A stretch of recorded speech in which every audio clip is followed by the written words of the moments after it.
My name is Jennifer Martin, and I'm a STEM Makerspace Coordinator in Missouri.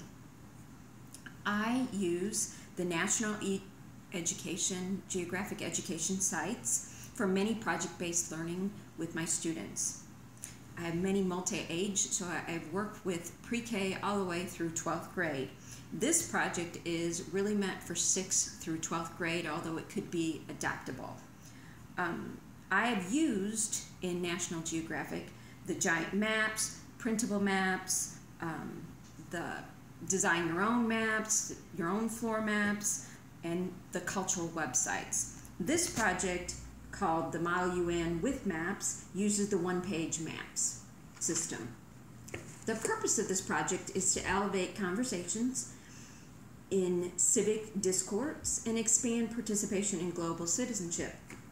Students, through an understanding of the history of the League of Nations through to today, the United Nations, gain an understanding of the world around them.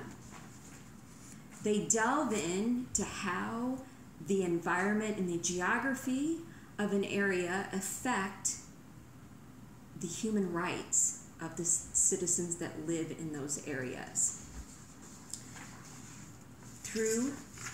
We start with a printable map of the world, and we map all 191 countries in the United Nations, and then they delve into a global understanding of the United Nations, and then each student personally, that's how this becomes a very personalized project, is they personally choose one country to represent. They're not allowed to choose the United States, but they choose one that they have a personal connection to, or if they do not have one, we put them in a draft so no one has the same country in any given year. At that point, they do a research project, and I give them a Getting to Know Your Country sheet, and they learn about the government of the country, the economy, the people, the culture itself, its development, its resources, exports, its imports. They need to know what kind of conflicts that the country is in. Do they pay their UN dues? It's always funny for the students to realize, myself as well, that the US never pays their dues, which is kind of funny, and they always find that hilarious in a way, but then they get insulted. They're like, why don't they pay the dues? So it's a really exciting thing. So then they do all that research for their personalized project.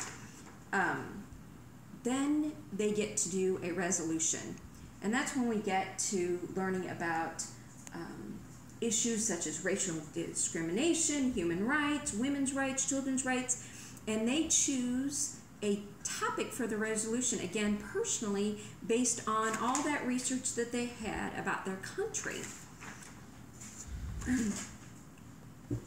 And that carries over even to this day. So, for example, one of my students chose to do the Sudan, and as she did the Sudan, she researched and found out about the lost boys. She felt like that was still an issue with the child labor, and she delved into that, and that carried over into her actually meeting one of the lost boys through their research. She discussed and found out that he was speaking in our area, and went out of her way to actually meet that individual and took that even farther. So that is my National Geo capstone project. I hope you enjoyed it. Thanks.